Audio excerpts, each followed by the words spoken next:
Listener, welcome to SGL.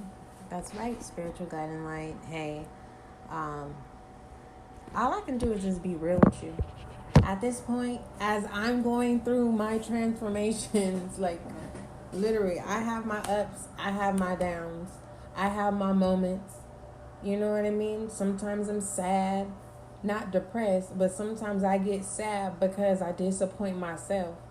A new day could start, and the day before I could literally have it set exactly what it is that I need to do, and then the new day comes and it's like, nope, I need to rest.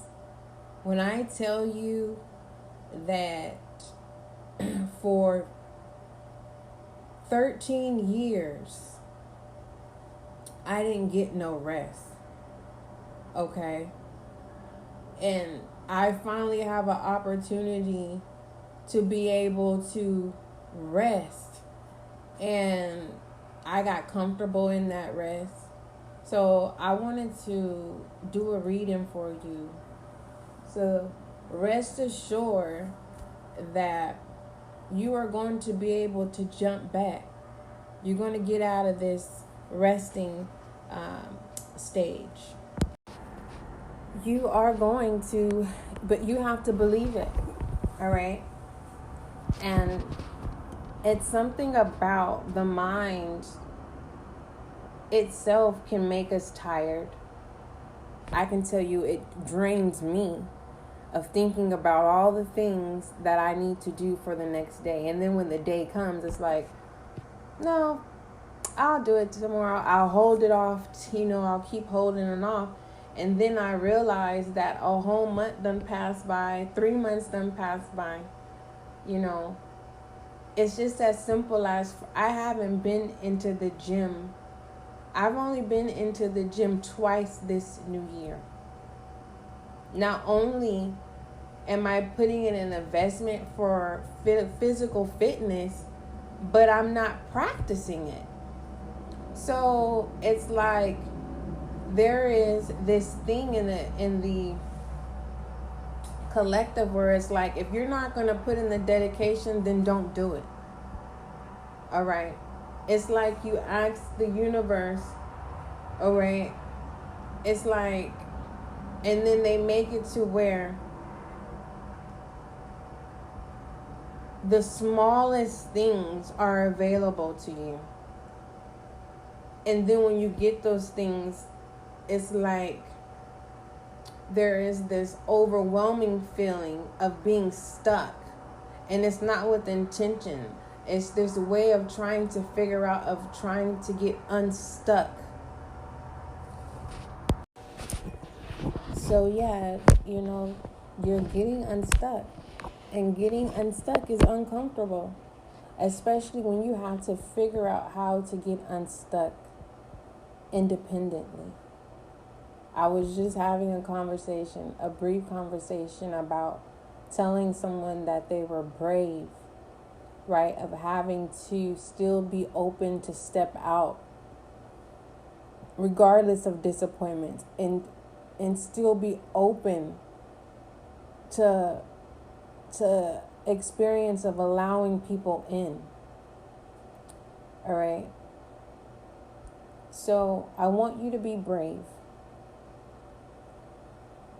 And understand that you're not the only one being brave alone. I am being brave every day. Every day I may not show up for myself at 210%. My 100% may not be the same 100% as someone else's. My 50% could be someone's 100%. Okay? My 100% could be someone's 5%. But I want you to determine what your 100% is. All right? On how you want to start anew. 100. Ones deal with new beginnings. It deals with balances. And zeros, that's your open space. That is your harmony and balance being aligned with what it is that you want to create. All right? It's the number 8 laid down, saying, I am open and I'm ready to go. In true infinite space. Telling yourself that you're ending the cycle of bad karma and that you're only welcoming good, releasing good to receive good. Doesn't necessarily mean that there won't be any disappointments. It just depends on how you look at disappointments. A majority of you are no longer, what used to disappoint you doesn't disappoint you anymore because you have an understanding. You have received your clarity pertaining to things that used to disappoint you, that used to irritate you, that used to cause you to be impulsive and make the wrong decisions based off of being triggered, and all it did was causing self to downplay self. What did self do? What did ourselves do to ourselves? Do we actually really ask ourselves that? Because sometimes I like to talk out loud. Like I am building a relationship with myself, listener. And I want you to do the same thing. A lot of people say, oh yeah, I'm building a relationship with myself. I have a relationship with myself. But the moment someone talks out loud, it's like, that's not normal. You're crazy. Why are you talking out loud? I have a relationship with myself. Like, how do you think I'm going to encourage myself when I look myself in the mirror and I speak affirmations in my life? What do you think a prayer is? I'm not going to talk to myself out loud, in the sense of like, what are you doing? Like, come on now. Yeah, that's crazy. But if I sit here and I'm sitting here going, you know what? I love myself. You know what, self, I love you. Or if you are a person who's very, you're very wise, or you're a person that likes to cram a lot of information, and you are a person who likes to just speak out loud. You like to speak your thoughts out loud so that it can register. You know what I mean? I'm that type of person. Like, I would literally, like, right now, what is my thought? That I'm going to continue to build a relationship with myself. I'm going to continue to learn myself. And I can't stress this enough, that I am not a perfect individual. I have flaws, but best believe I am someone's cup of tea. And the reason why I say someone's cup of tea is because there is someone who's willing to accept my flaws because they have the same identical flaws. I don't want anyone that's going to accept my teas, because the flaws that I know that I have, I don't want them. I want to get rid of them. I want to be unstuck from those flaws. There's a difference from,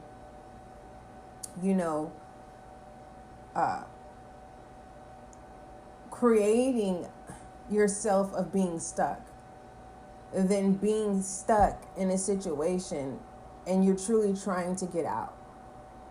And that could be people, places, or things, or people within places. You fill in the blank of what that is. I'm just talking in general. Okay? You can sit here and invite someone in your life and then you're like, oh snap, what have I done? I want you to be mindful. Don't be so quick to let people know where you live. Don't be so quick to like personal things, especially if you have children. Okay? It's like, I don't know how to say it. It's like someone keeps putting themselves in sticky situations that they don't need to put themselves in. And then it's like, there's someone who's like, there's a sign that says quicksand. And it's like, I have superpowers. Nothing can sink me. I'm going to walk right through this quicksand. And then you're walking and you realize you're sinking and you look around and you're like, help, and there's no one there. And now you're saying, God, help me. And then an angel appears and helps you, right? So it's like, I want you to be serious about being unstuck. And I am trying to find a system that's going to work for me to help me from being stuck. I want to be unstuck. Okay, like an example, I will binge watch on my phone when I know that I can set time. Excuse me, let me drink something. I can set time. Like, I know that I could be more productive in the sense of releasing more readings, but I just be having fun on my phone.